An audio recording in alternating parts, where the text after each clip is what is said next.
Good morning, everyone. Today I'm going to pressure can French fry potatoes. And the first step is to rinse your potatoes. I'm using a 5-pound bag today. And I'm going to save my potato peels because I'm also going to do something with those. I don't like to waste stuff. So look for that video with what I do with the potato skins. I peeled my potatoes and rinsed off the peels, and now I'm going to soak the peels also to help remove the starch. And I'm going to cut my potatoes into steak French fry size. Okay, so I'm going to cut my potatoes long ways in half, then long ways in half again,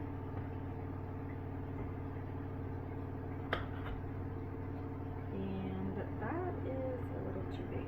So I'm going to do one more cut long ways in half again.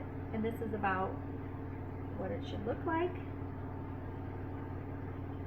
If you want to make sure it'll fit in your jar, you can come over here and make sure that it's going to fit. Most of the potatoes are about the perfect size to where they'll fit perfectly in my wide mouth pint jars.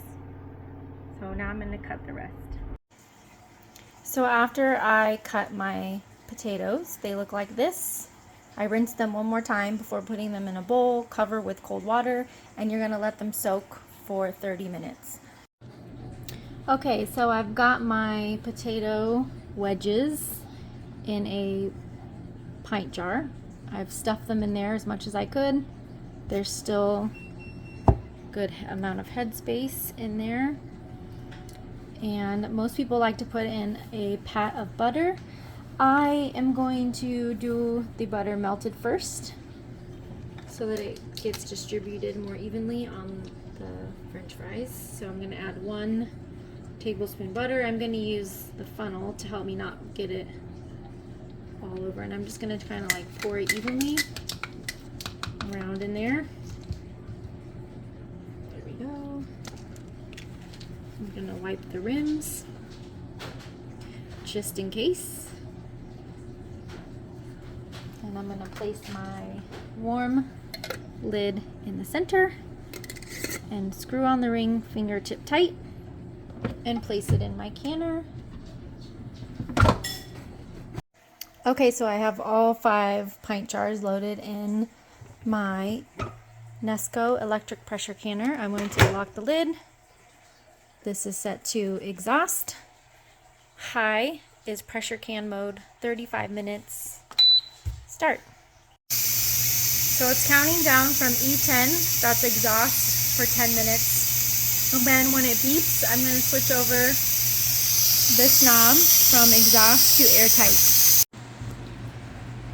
After they have been sitting for an hour and 15 minutes or an hour and a half, you can open the lid, let them sit for another 5 minutes if you want, and then take them out. This is what they look like.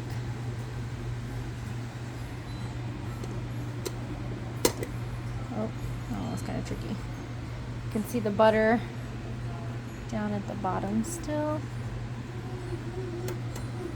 Now you're going to let them sit undisturbed for 24 hours before you check the seal and label them and put them away. Okay, so I also just wanted to add in that this is what was left over still after doing the 5 pints. So I still have more left to can.